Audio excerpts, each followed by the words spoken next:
Welcome, dear respected moms, dads, abuelas, caregivers, to this parenting tip for families grounded in growth.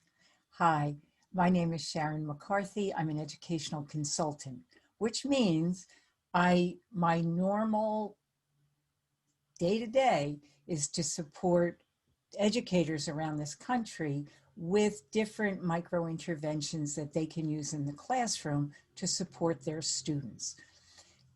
Due to these incredible, unprecedented times of unrelenting chronic stress, what the educators have asked me to do is create some of these tips for their families. They're looking for ways to support their families, and they've asked me to do some of these. So I am thrilled and grateful for the opportunity to support parents. So this tip today, micro intervention, micro tip, answers the question. What this is going to guide through our next 10 minutes is, how do we support our children in standard times when they're anxious, but especially now, because we're all been under chronic stress for the better part of the year. And when we're under chronic stress, we really do develop some maladaptive behaviors. I don't know if you've noticed in yourself or in your children that our fuses tend to be a little shorter than usual. And there's, small things can trigger us into big reactions these days. So what this is this is a tool, and we'll look, this is going to be a short video, about 10 minutes, and then the resources that you need to accomplish this are all right here. Right, so this tool allows you to work with yourself, with other adults in your family, because you need to model good self-regulation before we expect that of our children. And then this tool is to work with your kids to identify what are their triggers. When they're seemingly in an okay space and then they get really angry or teary or anxious or depressed, what are the triggers that send them there? And then once we can identify our triggers, how do we brainstorm a workaround around that, right? So under this video that you're watching right now, in the description box, there's a link to a resource document. In this resource document, number one, there's a link to these tools that I'm talking about today, but there's also other resources to support you as you support the children that you love during these times. So why are we looking to identify our triggers and then do that workaround, right? The emotional planner. And that's because, as I've said 5 times already, we are all under this incredible chronic stress, which causes us to go to our home away from home. How I look at us when we're home, right? We're in a space where we feel safe, and this doesn't have to be your physical home. This is the home within us, right? We feel safe, we feel calm, we feel relaxed, and we feel like we have a sense of self-control. When we are home, we're at that space where we can connect with others, communicate, and create. As soon as we get put under stress, we see more cues of danger out there than we do of safety. That causes us to go to our home away from home. And our home away from home is that place that we talk about, right? It's fight, it's flight, or it's freeze. When our home away from home, when we're experiencing a stressful event or a stressful activity that we consider stressful, and our home away from home is to fight, that's what we do. And that doesn't necessarily mean fisticuffs, right? That could mean arguing, being pugilistic. It could mean fighting with myself, harming myself. Those are and here's the deal, moms, dads, abuelas, caregivers. This part of your brain is where your self-control is, right? Your good decision making. As soon as we go to that home away from home, this doesn't come with us. That's why sometimes your children seem like aliens have abducted them from outer space. Like, who are these kids? I've never seen this behavior. That's because they don't have all those good things, all the values that you've taught them. That's here. And if they're fight, flight, freeze, that doesn't go with them. All right. If we flight, if we tend to our home away from home as flight, that's, I'm going to take off. I'm bolting. I'm out of here. I'm running out of the schoolyard. I'm running out of church. Wherever I am, I just book. In your own behavior, you'll see this. If you get under stress, maybe you just say, okay, I'm going for a bike ride, going for a car ride, just because you need to get away from whatever that stressor is. And then finally, another home away from home is freeze.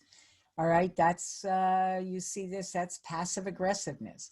That's the person, when they are under stress, they shut down, they go within their shell, and you're not getting them out. That actually, freezing is our first line of defense. When we first were like coming out of the caves and there were predators around, we would become small and still so the predators wouldn't notice us. And that is still part of our biology when we respond to trauma, which chronic stress is, gives those same behaviors as trauma does. So here's how we start identifying triggers, right? Because in the real world, seemingly insignificant everyday events can affect people very differently, right? So here's 3 categories that we can look at ourselves or have our work with our children to help them identify their triggers. These 3 places: at home, at school, or now our newest edition is virtual learning. But this could be, so what we do is rather than having our kids first talk about emotions, because that's words that we have for feelings, right? And not all kids are in touch with that. We look to what do we know kids do know? And that's our senses. Our senses are very concrete. What I'm seeing, what I'm hearing, what I'm feeling, what I'm smelling, and what I'm tasting are all very concrete. And each one of those events in my senses can trigger positive, neutral, or negative. So in our chart, when we look for triggers, we're going to look for what's good and then what's not so good. And then we take the negative trigger and we do that workaround. All right. So seemingly insignificant every day. One of my granddaughters, she's a sophomore now in high school. When she was younger, one of her visuals that was negative was to wake up at night in a dark room and a light being off. Maybe your children, you've had some kids like this. She would go into immediate, it seemed like terror. She would have such a panic reaction to waking up in a dark room. To her grandmother, a dark room is seemingly insignificant, but to her, it was huge. So simply by having this conversation with your children, you may become aware of things that are interrupting their ability to feel safe at home that we weren't even aware of. So here's what one looks like kind of filled out. This is just the visual, but you see this parent with their child came up with 2 things that were positive. So I wanted to show you this. It doesn't just have to be one. You could have lists under your events. And then the negatives at home. What do they see at school that gives them a positive feeling? What do they see sometimes at school that gives them a negative feeling? And then the same with virtual learning.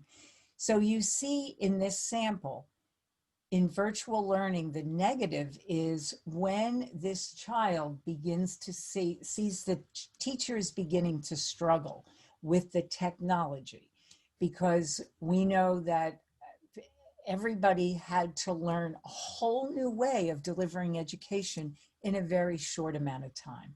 And most of us are still figuring this out, struggling our way through this. So there's sometimes some teachers have some downtime in their virtual lessons. And when this child sees the teacher start struggling, that triggers emotions for them. So we see that that's the negative. So now we go to under the tool of identifying triggers is the tool for planning for emotions. So if you see with this visual sample, the activity or event that is a trigger for a negative emotion is the teacher begins to struggle with technology. The emotion that elicits in this child is boredom, oh God, or frustration. They vacillate between the two. Okay, so we now know what the event is. We know what the trigger is. Now, what are some things I can do to keep myself at home instead of going to that home away from home, that fight, flight, or freeze?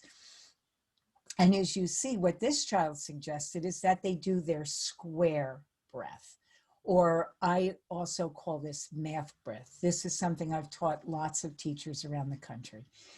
And what I teach it for is in terms of math, because we know that lots of kids have negative feelings about math.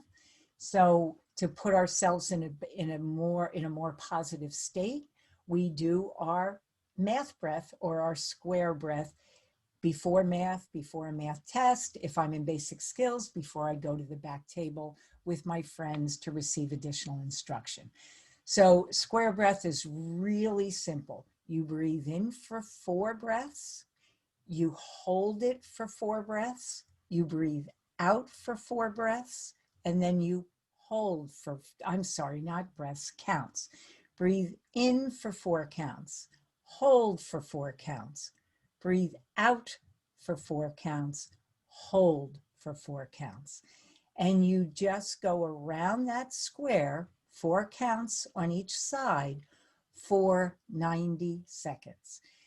Research from 2006 shows that when you're under stress, it takes, when you engage in an intervention that you know is to minimize your stress, it takes at least 90 seconds for your body and your mind to cleanse itself of that stress.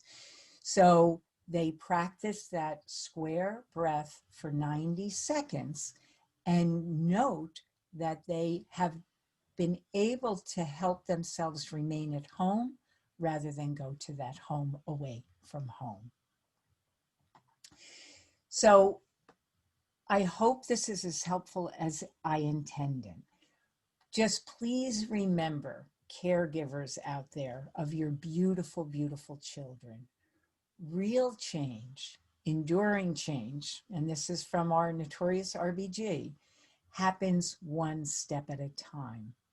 When we're looking to work on triggers, I would suggest in the beginning, don't take the big ones, right? Because there may be some attempts that may not be that successful. If we start with the little ones, I look at that as that's kind of leverage into the system, that if we just start with that, like the one in the sample, that this child starts getting bored as soon as they see their teacher struggle, that's probably someplace where they can, when they practice their square breath or whatever, this is coming from your child, how they think they can best cope with the negative behavior, with the home away from home feeling that's rising in them, that we want to be sure that when we start doing this micro intervention with them, we want to be sure they'll be successful, because we know success begets success, and that will reduce the stress in their lives and importantly in your lives. Please take care of yourselves and your families and be well.